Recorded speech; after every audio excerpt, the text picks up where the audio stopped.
live right now. I'm just going to post this link on Blue Sky.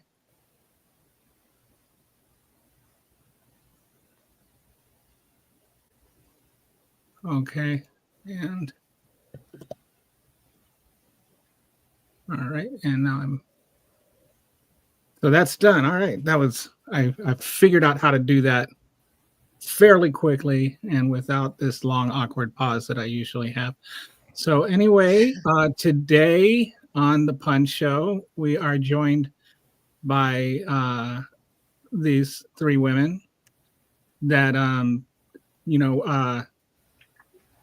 I'll give you a little background why I want to have them on, and there's some others that are going to share their stories later. I feel like one of the reasons that we lost the election is that the MAGA movement and the right wing media have basically made us, like the liberals, into a caricature. Like those little caricature drawings, and they have defined who we are for the average voter who doesn't pay much attention. And so whether it's, we're dragging our kids to drag shows at the public library, or whatever, they've created this image of us. And one of these is, like women who get abortions, they just, it's just a form of birth control, that there's no real reason for an abortion. And there's been a good amount of pushback on, sometimes it is absolutely medically necessary, but I don't think it needs to be medically necessary to be necessary. There are all kinds of reasons that women get abortions. And this is why it really needs to be up to the woman, because you can't legislate every scenario. And so I just was curious, and I threw out there, were there on Blue Sky, I just asked, is there anyone who would like to tell their stories? And several women said, I'd like to tell my story. And none of the stories are the same. And they're not all, I was going to die if I did it. And so today we are joined by Heather, Amy, and Lorraine, who are each going to tell their stories. And mostly what I'm going to do is I'm just going to hand the stage over to them. I'll do a little bit of moderating just to keep the conversation going. But since I have never, this may come as a surprise to some of you, but I have never actually had an abortion. So, I'm not much equipped to talk about this, but I am I did get 2 ears. So I am more than equipped to listen to these stories. And that's what I want to do. And I'm hoping that, those that are watching can do. If you are watching on YouTube, and like Mary, hi Mary, just ask that you be courteous in your replies. If I don't know if let me see something. Okay, yeah. If I see any mean comments, I'm just going to delete them. This is not a place for that. So anyway, who wants to go first? Well, I will go first if nobody else wants to. I'm Heather, and thank you so much for having me. I've never done a podcast before, so I'm a little bit nervous. But should I just start with like the story that I told you in the email? Yes, that okay. Works perfect. When I was 19 years old, I had a surprise pregnancy. It wasn't planned, but it wasn't unwanted. And when you're 19, you have all kinds of hope, and and I felt like, yes, we're very young, but we were going to work it out. And this was not an unwanted pregnancy. It was just a surprise. And about halfway through, I had a very bad car accident. I was in a head-on collision. And I was in the hospital for a very long time, and I delivered a baby who died. And it was terrible and awful, and maybe the worst day of my life. And then, it was not a super stable relationship to begin with, but a lot of times when you lose a child, the relationship just doesn't last. And it didn't, and it was fine. And then later I got married to a different guy, and that was fine. And we got pregnant on purpose, I thought. And he decided to divorce me, like a cliche, like the biggest cliche ever, you guys, like his receptionist at his job or something. I was 23 years old. And I didn't want this physical connection to this person. Like, I couldn't trust him to help me divide up our CDs when he decided to divorce me, right? I can't count on him for a custody schedule. I'm 23 years old. And I did think about my accident, and I thought about that baby, and I thought, I'm not making myself miserable for 20 years isn't going to change what happened when I had my accident. It's not going to make my almost ex-husband a better guy. It's not going to do anything but potentially cause a lot of problems for a baby who did not ask for any of this, right? That kid, if I had continued that pregnancy, that child would not have wanted or asked for that person as their father, or me at that time as their mother. And so I just made the decision that made the most sense for me. And, to my ex-husband's credit, he let me use our health insurance before he kicked me off of it, right? So I got that benefit. And I have zero regrets about it. I do not feel like I have committed. And the reason that I wanted to tell the story is because I know a lot of evangelical people, and they absolutely will say, you are a murderer. And I need you to look at me. I need you to look at me with my grown children and my happy family. And I need you to say to my face that you think I'm a murderer, because that is the craziest thing I've ever heard in my life. And I think that if we can make it like, this is my story, this is what happened. So if you want to go online and say this person is a murderer, you're going to have to say it to Heatherberg. Mm-hmm. And do you think, how did you meet your current husband, the father of your children? I met him when I was working at the Texas Roadhouse, which is when it was right after I'd had my abortion, probably 6 weeks after. Wow. Maybe sooner. It was maybe sooner than that. And I had, I was not, when I met him, I was not thinking this is going to be the rest of my life, but I was thinking, at least I'm not 8 weeks pregnant and having to try to navigate my job and my divorce and this new man in my life. So it's pretty plausible that your current life with your current children, they would not exist if you had not gotten that abortion. 100% impossible. 100%. None of it. And I think about that too, because I believe that my piece is important and valuable, but I also think that the contributions of my children will be important and valuable. I think that the things that I've been able to do during this period of time are valuable, and I wouldn't have any of it. And the world wouldn't have any of it. I noticed there's a frame behind you with a bunch of pictures in it. Is that pictures of your current children, or? Yep, this is our whole life, pretty much. All is Grand Canyon trips and Disneyland and the whole thing. That's wonderful. So thank you for sharing that. And I think that what strikes me about that is it's not there's not some sort of tragedy involved there, but you're just a young girl. I mean, like barely a woman, right? Yep. Looking at the rest of your life and determining, do you want this one thing to shape the rest of your life? And do I want this connection to this person who I just can't count on? And that seemed a disservice to the eventual child as well. I'd like to just chime in here and say something that is like, Heather is touching on this, and I will tell my own story in a second, but like what she's describing, is like, there are women are not allowed, because of the laws that we have and because of, patriarchy, we are not allowed full autonomy. And abortion, I mean, I believe that abortion is a human right, because there are no comparable limits on self-determination and autonomy that are imposed upon men. Right. And, all of the sort of right wing or GOP, however you want to frame this, talking points about freedom and all this kind of stuff. And like, when I don't want to go too far down this rabbit hole, but like,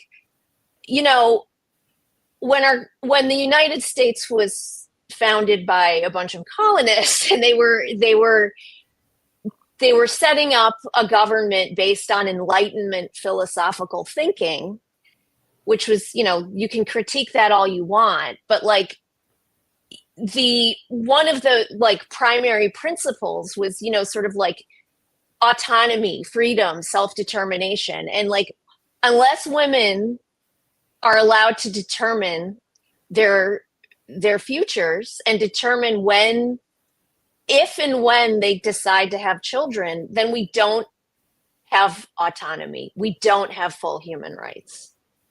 No, that's absolutely, like, that's another part of the reason that I wanted to tell my story, because I feel like you can say, well, just keep your knees together, and you won't, like, I don't even know what that means, because there are a multitude of situations where keeping your knees together is not going to help you in any way at all.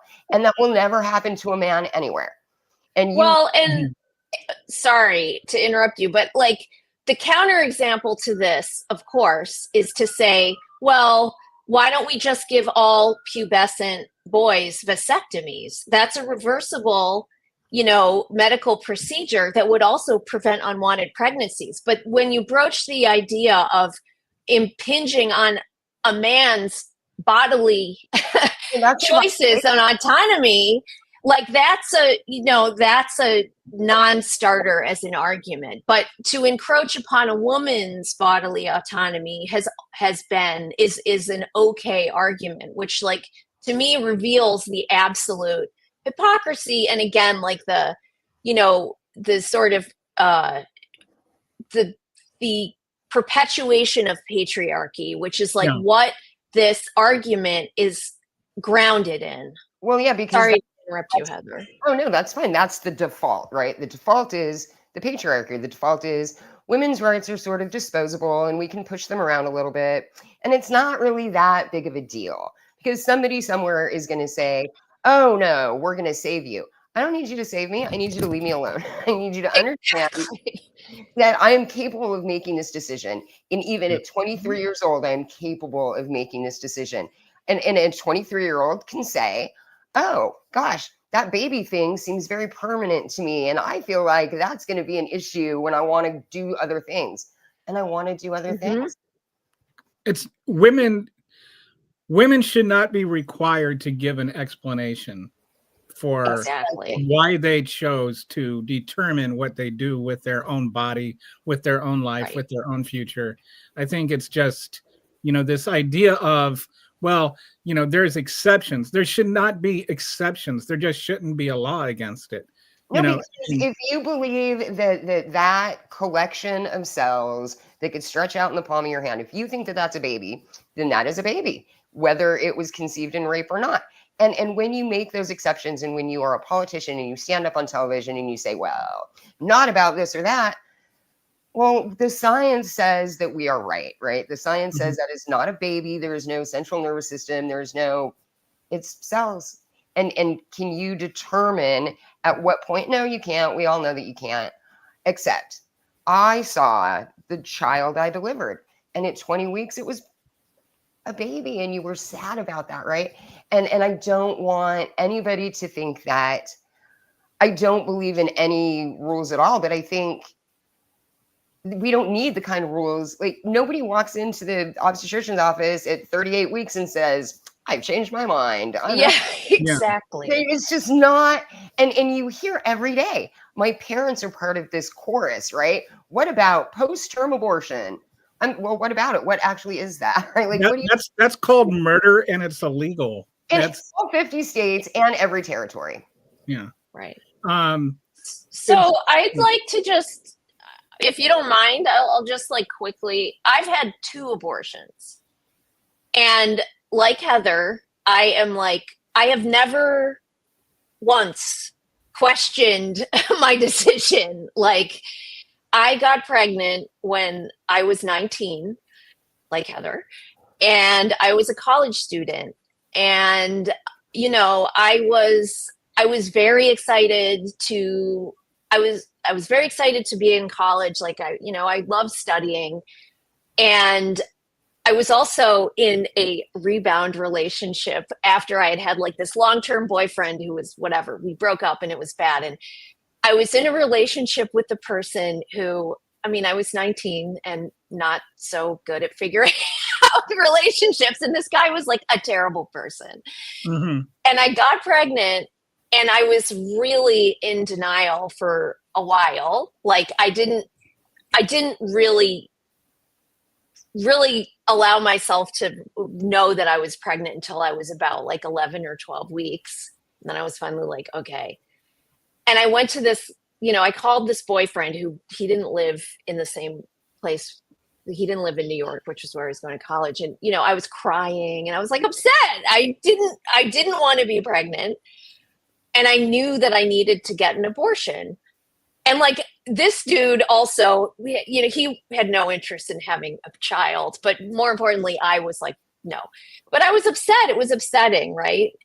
And this guy sort of was like, you're being so immature. Why are you crying so much? So I was like, okay, he was horrible.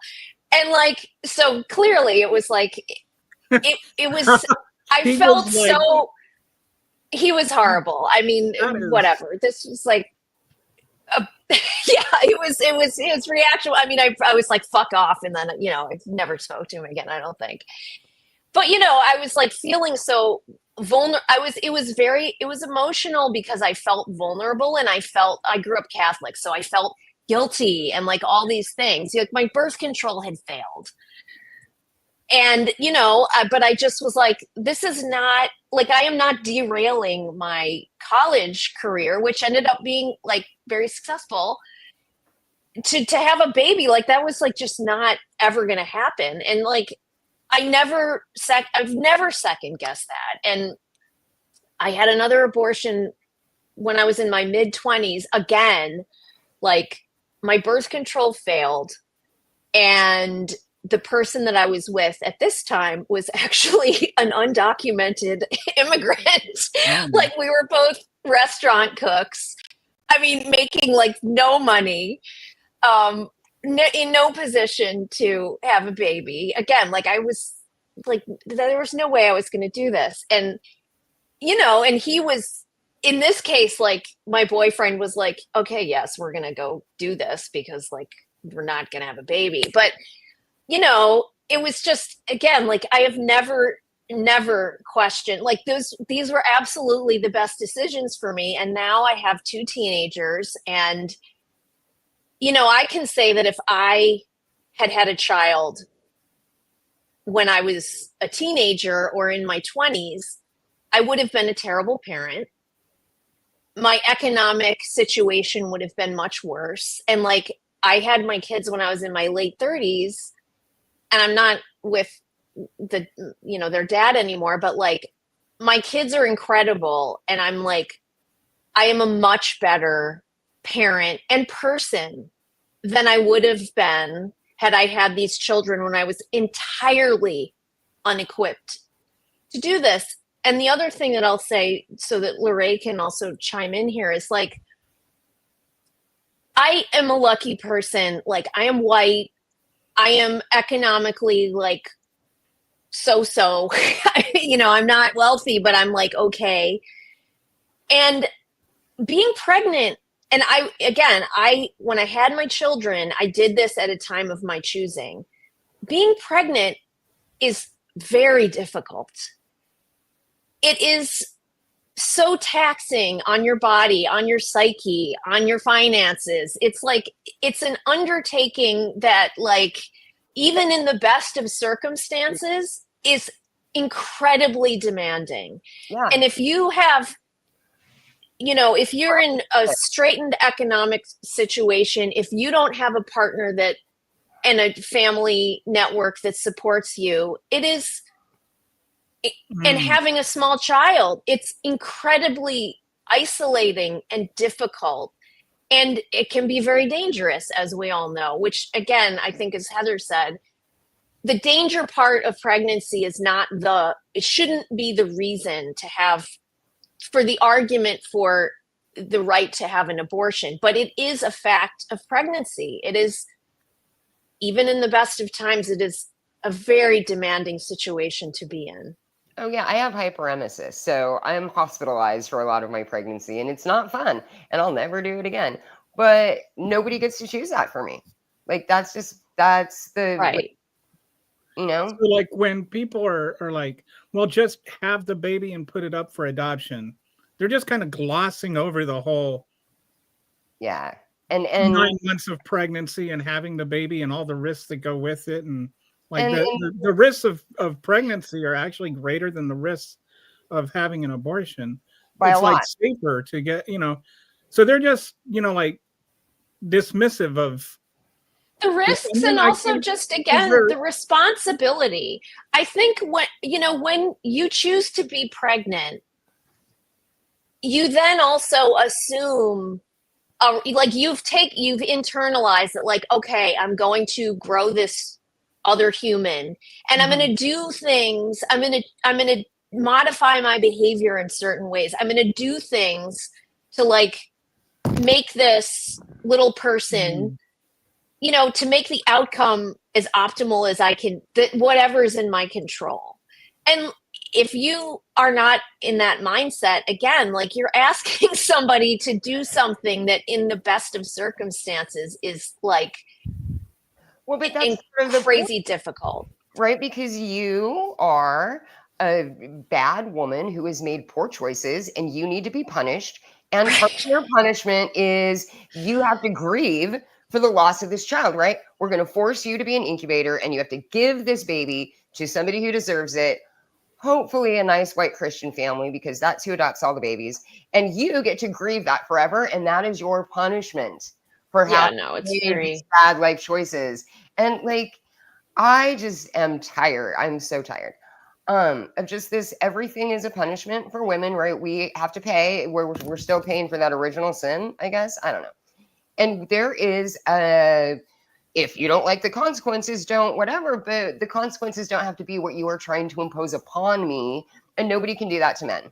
So that just doesn't seem constitutional to me. or morally right. Yeah, that part too. I think that like there's this stigma that like, and I thought about, I used to think this way when I was younger. Like, well, if I'm the father, don't I get a say in it? Nope. And it's like, well, you're not the one that has to carry it around for 9 months. And and it's true, you can't. There is no way that a man can actually carry the baby and go through all that. But that does not mean that he has a right to make the mother do it. It's just, that's the way biology works. And so all you can do is you can ask, maybe. And I don't know if maybe there are situations where women have the baby and just let the father take care of it. I think it's But probably happened, but I don't know anybody who's ever done if it does, that's the woman's choice too. that. And Yes. I like one thing that like with when it comes to saying women should have the choice, it's always like women, like the right interprets that as the women always choose to have an abortion. Well, that's not true at Like all. lots and lots of liberal women choose. You all have chosen to have babies too. Yes. And That so gets forgotten a lot, doesn't it? Right? Almost everybody right now forgets about that. People who have abortions often have living children, right? We know what that is like. We can't do it right now. I've got a house full of babies. I don't need another baby. And we don't trust women. I can't be pregnant again and take care of the kids that I have. Like there's a million reasons. Why are we not trusted to make that decision? It's insane to me. Amy, I was going to ask you, did you end up finishing college?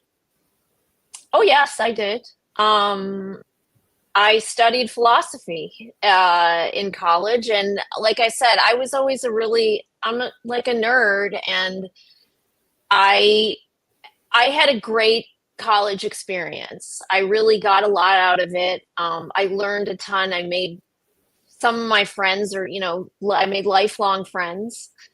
I would, if I had derailed that, I just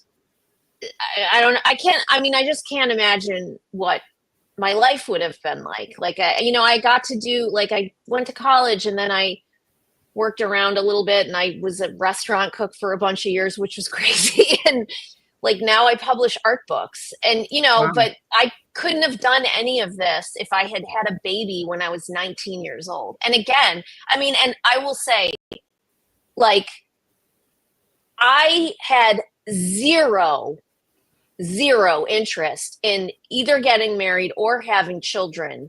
When I was a teenager, I was always like, I'm going to move to New York and like travel and do all these things. And even when I was in my 20s also, I was just like, the plan was not to get married or have children. And I changed my mind after my dad died of a brain cancer when I was like 33. And like, losing my dad kind of changed my idea about family. And like, I felt like my family was small, but like, I was really like, no kids. I was never going to do this. And again, like, I would have been a really shitty parent if I had children when I was young. I think about that every day. And also, they had really shitty fathers if I had chosen to have those babies. Like, That's actually the 19 the guy that I was with when I was 19, I think he's actually a psychopath, probably. Like, he wouldn't have been in the picture at all. I would have been like 100% single parent. And that's when I was 23, I did not want to do, and I don't feel like I should have to justify that to anybody, and I think that is another reason why I think that these kinds of podcasts are very important, right? Because look at all of these different women, and you can say, well, there's a certain type of woman who, oh no, there's not. Right here, there's three, right? And you don't get to stereotype everybody who's had medical care. That's just insane. Speaking of three, let's bring Lorraine into the conversation. Thank you so much. This has been really interesting listening to these women share their stories, and I appreciate this space to be able to share mine.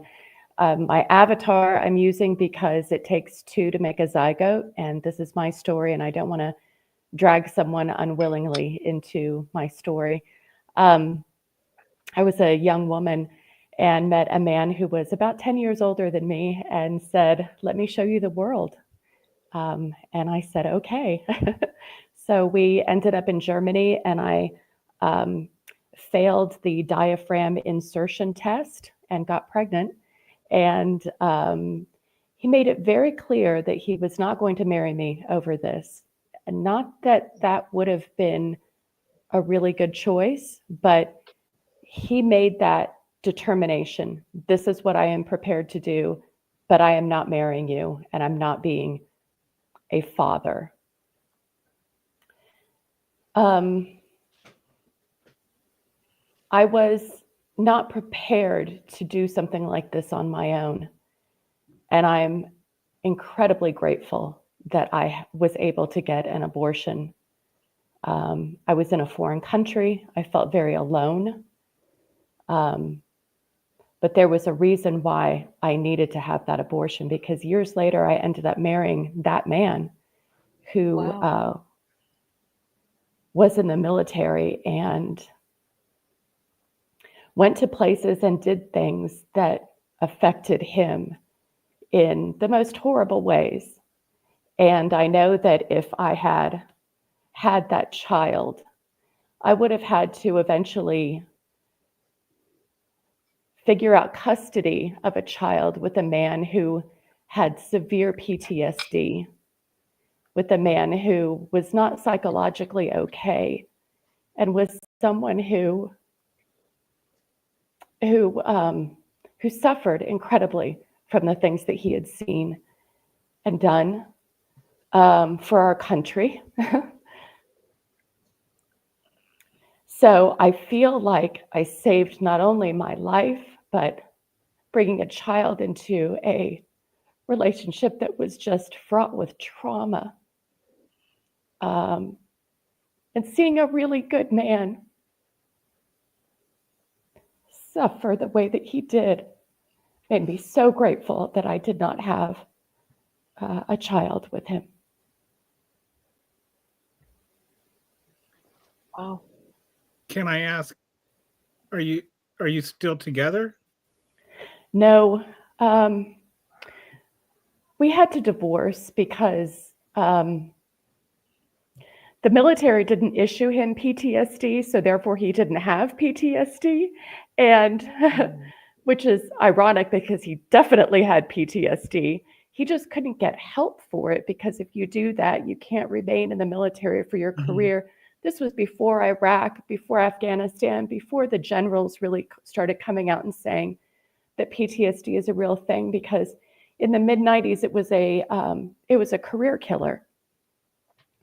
So I couldn't. I was in the military then, and so I can confirm that is like it was there was a stigma attached to it. Of course, and this was his life. He retired, a very high-ranking military officer, and had a distinguished career. And I don't know. I mean, obviously he was good for the military, but he was not good for a relationship. But I did marry someone else and have a child. Had a child. He's an adult now. And I think that if I didn't have that abortion, that I wouldn't have had my child, because I would have been so traumatized in bringing up that child with someone who was not psychologically fit to be a parent. And I can only imagine how shared custody would have gone. And I never would have had the experience of having the child that I did have and want and love very, very much. And it sounds to me like you still have love for your ex-husband, but it wasn't possible to have a healthy relationship with him. That's right. It was a very sad and painful decision to not be with him anymore, but there comes a time when you can't help someone. And a child would have just, I'm so grateful that I had that option, because it wouldn't have been fair to a child to have them navigate that relationship with the father who was just not themselves. So do you still have a relationship with your ex-husband, or? No, I don't. Okay. I don't. We just severed ties, and I didn't have to have a continued relationship with him because there was no child in the picture. That's actually a really good point. Yeah. I make that point often. So, and I'm so sorry, Lorraine, that had happened to you, but that is so important. You don't have this connection to this person, and however else your relationship goes, you don't have to worry about that. And that's your piece is worth something. Yeah. And yeah, Lorraine. Sorry, I just thank you for telling us your story. It's so painful, what you went through. But this is also an example, I think, raises another point that, people who are anti women's autonomy are always banging on about this, this kind of absolutist moral argument about well, you're killing a baby or whatever it is. And a moral calculation, no, we don't exist in a world where perfect moral choices can be made. And what Lorraine's describing is also she made a very difficult, considered moral choice about the conditions in which it is acceptable to bring a child into the world. And like, why is that never part? Again, I think we're all in agreement that like this is about women's autonomy primarily, and that's the argument. But the moral argument too about like conditions in which you bring life into the world, and then there's always this sort of backup anti-choice. So like, well, there are people who are willing to adopt. Well, that's a theoretical, and what the actual conditions are for being pregnant and delivering a child, only the woman can know that. Mm-hmm. Only the woman can determine whether this is a safe, environment in which I can be pregnant and raise a child. And why is it moral to make a decision to just automatically like deliver every potential human that springs up in your uterus, Mm-hmm. for lack of a better description? I just want to. Okay, I have a co-host. She started co-hosting yesterday. She's not here today because she kind of started in the last minute. But her name is Nahan, and I guess she had a couple appointments. I should think maybe she's between appointments right now. But she has joined the channel. She has a 15-minute window, she says, and I think this is. So she left a message. Lorraine, I didn't get an abortion and have to deal with shared parenting experience with an abusive, narcissistic sociopath, and it's a very heavy burden. So I think like that is like there's so much that goes into the decision. Like you can choose to have the baby and have to deal with that relationship and all that comes with it, or you can choose not to. And that's why I always look at, like, it just comes to me, there are so many variables that every woman has, and what she can handle and what she can't handle and what she doesn't want to handle, and how, like there are so many variables. How old is she, and what kind of future does she want to have? So many variables that you cannot legislate them all, and you should not legislate them all anyway. Like, who is to say whether or not you have to have the baby of an abusive husband? There was one person that she didn't even want to come on and tell her story, but she told me her story, and it's okay for me to relay it. Her ex-husband would hold a gun to her pet's head, hold a gun to her head, and threaten her. And, and she's like, when she ended the relationship, she's ended the pregnancy along with it, because that's not somebody you need hanging around in your life for the next 20 years. And so I just, like, to me, and this is why I wanted to have you ladies on to tell your story, because no story is simple. Every story is unique and complex, and the decisions are hard, and nobody can make those decisions for you. That's true. It's they are difficult decisions, but it's not filled with shame either. Mm-hmm. When my father was diagnosed with prostate cancer, I feel like the doctor sat with him and gave him a lot of options on how to deal with this. You can have the surgery, you can have radiation, you can have medicine, you can, chemo, all sorts of options were given to him. And I feel like with this Dobbs decision, we're just saying, well, there is an option to a pregnancy, but we're going to remove that for you because we don't want that to be an option for you. And how limiting is that? And dangerous. And very dangerous, and completely life altering.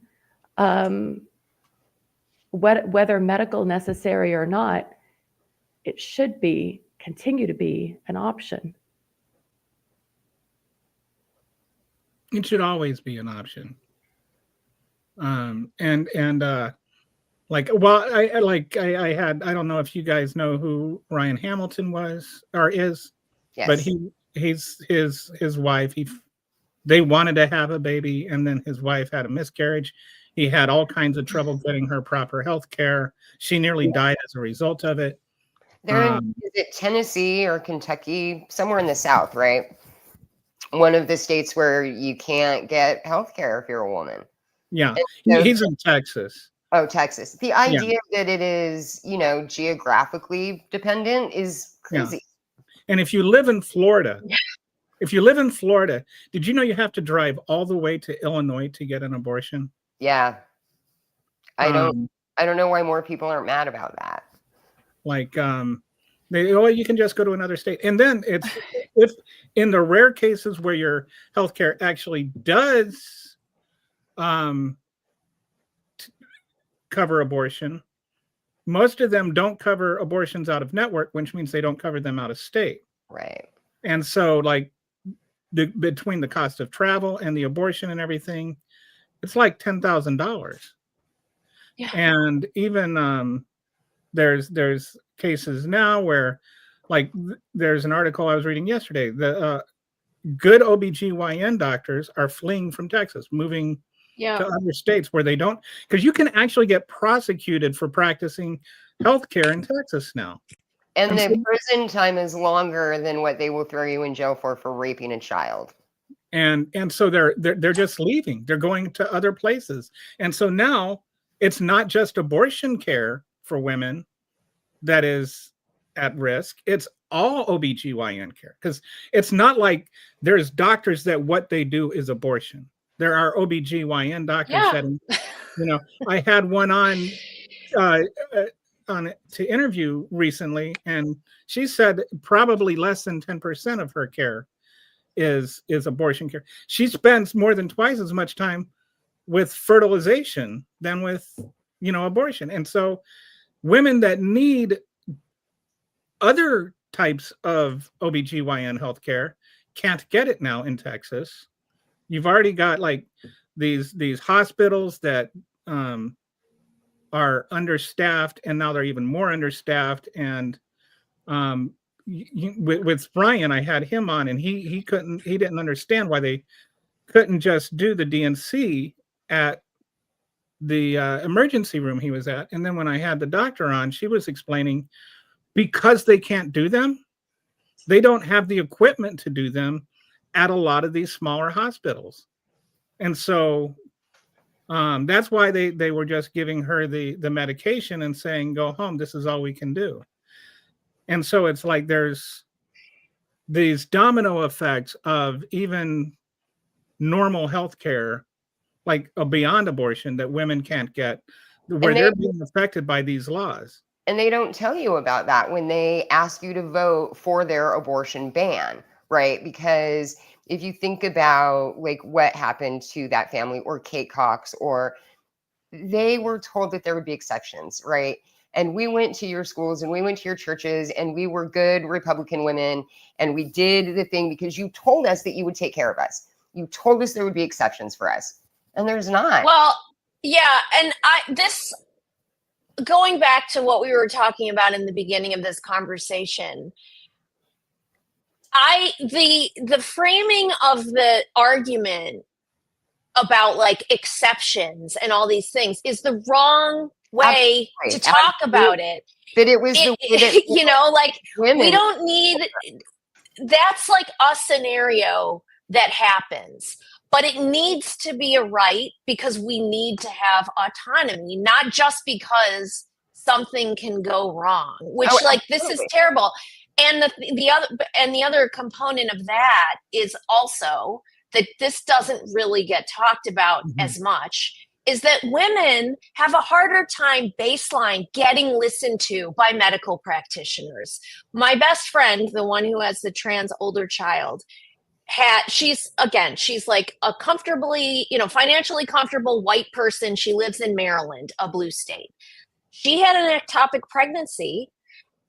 this was some years ago, and like, you know, her doctors were like, she was barfing and she was in pain, and they were like, oh, it's just your first trimester. And she was like, she had to beg to get the care that she needed. And like, she needed to get rid of this she needed an abortion to get rid of this dangerous pregnancy. And it's like, that's another thing that's like already built into this medical system, is we have a harder time being taken seriously as patients. And then you're adding like all these extra layers of difficulty that just makes it more likely that we're going to have terrible outcomes from medical, you know, from like being, again, not listened to, not being treated like full humans. Somebody put it really well, that there is no such thing as good abortions and bad abortions. And when you start talking about exceptions or reasons or justifications, then you're like, okay, well, then that's a good abortion. That's an understandable. Yes. All those other ones, you know, there's exactly. no bad abortions. There are only women that choose to get abortions and women that choose to get birth, and they are 100% valid either way. But the way that they framed it to get women to vote for it was that there are good abortions and there are bad abortions. And they told you that there would be exceptions for you, and there's not exceptions for anybody. And it is crazy to me that women are still believing this, right? Because we still have women right now who are voting all Republican everywhere, and they watch. Okay, well, women are dying in Georgia, women are dying in Texas, and they say, well, yes, but that won't happen to me. Until it does, and it infuriates me that you would have to have something like that happen to you before you care that it's happening to anybody. It shouldn't happen to anybody, ever. Right. And, you know, something else that I think it was Amy, when you were, that maybe doesn't get talked about is, if you're a single person and you have you say, okay, I'm going to have the baby, you know, or like, you don't want to have the baby. How do I put this? There is a stigma attached to single women that are pregnant, right? And so it's like you're walking around and you're 7 months pregnant, and people, oh, you're having a baby, and you know, who's your husband? Who's the, you know, and you're, or who's the dad? And you know, like, let's say you did get drunk in a bar and woke up and didn't even remember that you had sex the night before because you blacked out and you're a completely irresponsible person. And so, you know, like, you don't know who the dad is. That happens. I'm not making a judgment. I'm just saying that happens. And so then you know, I don't know, you know, like, you get put in this really awkward situation all the time that you have to go through and justify why you're pregnant to people. And maybe you don't want to have the baby of, you know, some drunk stranger or whatever. And the man doesn't have to pay any social or any other price for a drunken interlude. He'll never even know that there's a baby out there, you know, like, there's like one joke. Do you have any children? None that I know of, you know, like, you know, and it's like a joke. They laugh at that. And it's like, women, you never hear a woman say none that I know of. Right. So like, there, if you're married and, you know, you're having the baby and people, then, you know, it's like, oh yeah. And then, you know, you talk about what her name is and, you know, everything is happy, but it's not so simple if you're single. And, you know, so even the idea, I would say it's not so simple if you're married either. You know, like, it's, yeah. Well, I think it's like, I read 20%. I think it's 20% of abortions are from married women. I think it's higher than that, actually. So I think it's 40%. And not insignificant percentage are also Republican and so-called pro-life. So, I mean, again, like,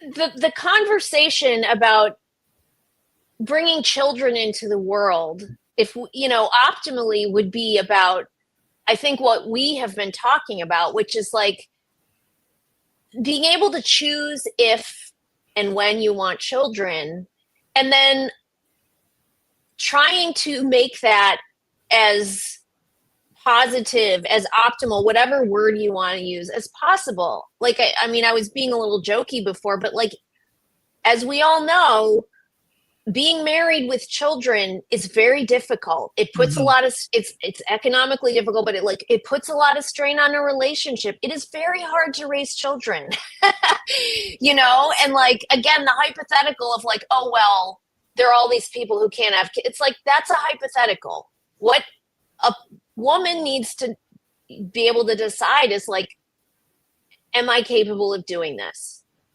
Do I have a partner who can, you know, like it's the biggest decision you can make in your life, basically, right? And if you have teen children when you get pregnant, there's a pretty good response. There's a pretty good. You're probably a little older, you know, like late 30s or early 40s, and your chances of health issues that go along with that pregnancy go up. If I understand that correctly. Definitely. And so there's also that risk that you're carrying. It's like you could have a major life-altering health event that lays you up for months or even years, and lands you permanently disabled or something. And then you've got to take care of an infant as well as two teens, as well as yourself, and you're less capable of doing that. And so I know some women, they just don't want to take that. They don't want to, the health risks enough are a reason that they decide to terminate the pregnancy. I've never heard a story where somebody said something and I was like, well, I just don't understand that. To me, that's not a sufficient excuse. You know, like we need to get away from the idea that a woman needs to validate or justify terminating her pregnancy. And the situations of exemptions with rape and incest, well, we all know how easy it is to prove rape, right? Huh. So Right. I'm not sure how does that go? Do you walk into a police station and say, I've been raped, I'm pregnant now, and the sergeant on duty says, well, then go ahead and get an abortion. You have my blessing. It's never been a clear cut on how you prove rape or incest. So anything with these exceptions are farcical and need to be completely taken off the table. This is a matter of some cells being in your body that you don't want to be there. And when the window of opportunity presents itself, you're going to make the choice that is best for you and your future. Yep. Really, I'm, you know, if there is ever a time or in anyone's life, if there's ever a reason to be selfish and to like really just think about yourself, this is it. Like, there's nothing wrong with that. I wish we could take the stigma out of it, you know. And I wanted to also mention something back to what Heather was saying, is this idea of you know, well, when life begins, you know, the whole notion of it. And it's like, to me, who defines life? You know, is it when the zygote is formed and now you've got just, you know, like these cells that are dividing? Because if cells dividing is a life and that, you know, they have human DNA, if I take a blood sample and put it on a slide and look it through a microscope, I can see cells dividing, right? Does that mean that that slide is alive? Is it when you've got a heartbeat, you know, so-called heartbeat, where there's just an electrical signal? Is it when the baby is independently viable? Is it when there's consciousness and awareness? You know, and at what point is it? To me, it's not even a biological question. It's a metaphysical question of when life begins. Mm-hmm. And since it's a metaphysical question, it is 100% and entirely a belief. And since it is a belief, the idea, it's the philosophy major. Like to me, if it's a metaphysical question, you can't legislate it because it is 100% about belief, and it's a violation of the the First Amendment to start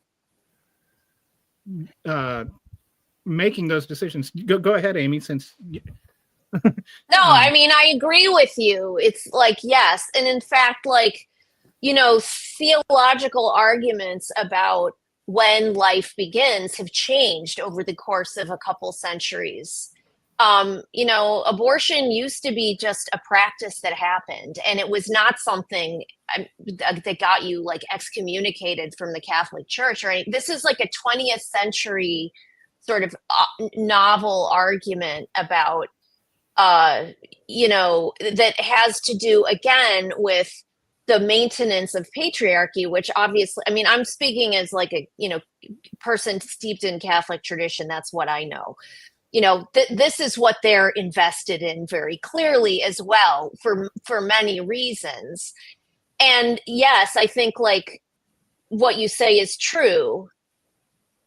The metaphysics of it are, I don't ascribe to the religious beliefs that my evangelical aunt does. So, we don't agree. We don't agree on lots of things, but we don't agree on this. Mm-hmm. And so there's no legal basis for saying that, abortion should be outlawed because it's, according to her, it's murder. Well, according to me, it's not. Yeah.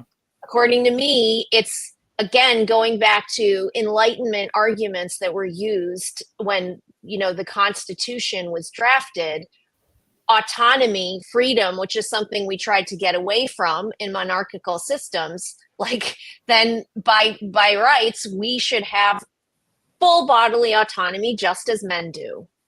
That's the argument. Well, our solution to that is to go back to a monarchical system, apparently. But yeah, that's not on my watch. Yeah. Except pick and choose. The monarchs wouldn't let the peasants arm themselves now, would they? Mm-hmm. Yeah. So it's a very, it's a very bad faith way of arguing all of these questions. It's not actually, originalism or anything that they like to pretend it is. As a Christian, my belief is that God gave me agency. Period. Yeah. I love that. That's a really strong statement. I like that very much. We have big brains. I also, just so you know, I spent 15 years as a minister. I've read the Bible many, many times, both the Old Testament and the New Testament. And I have yet to really, the only case where I can find the Bible even talks about terminating pregnancies is if a man is unfaithful to, or if a man thinks his wife who had a baby or who is pregnant is unfaithful to him and the baby is somebody else's, he would take her to the temple, and the priest would give him a drink called a drink of bitter waters, or give her a drink of bitter waters. And if she had been unfaithful, then God would cause the baby to miscarry. And, and if she wasn't unfaithful, then, the baby would be fine. So the only case of abortions in the Bible that I can find, God is the one doing the abortion. So if abortion is a sin, then God is a sinner, and the entire premise of the Bible is off. Like that's. I don't think that we should be also taking a pre-scientific text to make current medical decisions. Oh, absolutely. But I'm just talking theologically. Yeah. Yes, and I appreciate that perspective because it is an argument that many evangelicals are using, but to the point that this is a pre-scientific text and really should not be in consideration of. I think your faith needs to grow up just the same way that your knowledge of the world and of the blessings of science that God has given us. Faith needs to mature in that way too. So 100. I think that I think that politics corrupts religion and religion corrupts politics. It's not just a separation of church and state does not just apply to the state, to me. Like, as soon as you start letting the state and politics get in your religion, then it becomes all about, like, I know so many Christians or so many non-Christians who think that Christianity is about hating gay people, hating trans people, and opposing abortion. Like, and none of that has anything remotely to do with the Bible. And if anything, the people that Jesus condemned in his ministry would be the Republicans. Like, I like to joke, you know what you call a backsliding publican? Republican. So. Yeah, I mean, I think Jesus would have embraced trans people. He would have, Jesus was radical. Yeah. He was a radical person, he ministered to the outcasts in the community. Like, it's mine. Well, we're not here to talk about, no. But if you think about it, his ministry was basically providing free healthcare, providing free food, providing free education, and forgiving. Like, but Republicans seem to be opposed to all of those things. So every single one. But also like physically, I think this is an important. I mean, the Bible is stories, but like physically being in community with outcasts was something that he did. He touched them. Right. That's, and to me, that is a radical thing, right? To think that he accepted these people so fully to be in physical communion and contact with them, which is something that current pious people, my relatives among them, don't embrace, I would say. But anyway, what we're talking about. So yeah. We're getting off the topic. I almost want to have you on a separate show just so we can talk about this. Maybe I should have a show where we talk about, Christianity versus the Republican Party, because I think those two things are so mutually exclusive at this point. So we are right up at an hour. When I get to an hour, I always tell my guests, if you need to, if you have something else scheduled, then and I hate to go too, but I have Thanksgiving preparations. My husband is tapping at the door. Did you brine the turkey? Yum, sounds good. I know. Okay, and Lorraine needs to go too. So now I think we can just stop here. I commend you all for your courage to come on the show and tell your stories, and I thank you. Hopefully people can listen and actually have their minds changed a little bit, because I think that to understand, no woman makes this decision lightly, that it is there's always reasons, but while there's always reasons, they don't need to tell you that, and they don't need to justify themselves. They just need to be able to live their lives and make their own choices the same way men do. So thank you all. Thank you for having us. And I think it's the more of us who talk about it, again, without stigma and without shame, and just saying that, look, this is a fact, and we're living our lives. And, I think that's the thing that also needs to happen, is for people for the stigma to be detached from it, is we just have to keep talking about it. That's why I wanted to do this. If you're going to call who you've had an abortion a murderer, start with me. I'm your murderer. Come at me. Yeah. You look scary. I'm very terrified. But thank you so much for having me. This has been a real pleasure. Thank you so much. Yeah, this was really great to talk to all of you. Nice to meet all of you. Thank you, Kelly. Thank you. And have a great Thanks. Thanksgiving. You too. MAGA-free Thanksgiving. Yes. Thanks. Take care. Bye-bye. Okay. Bye bye. Bye bye.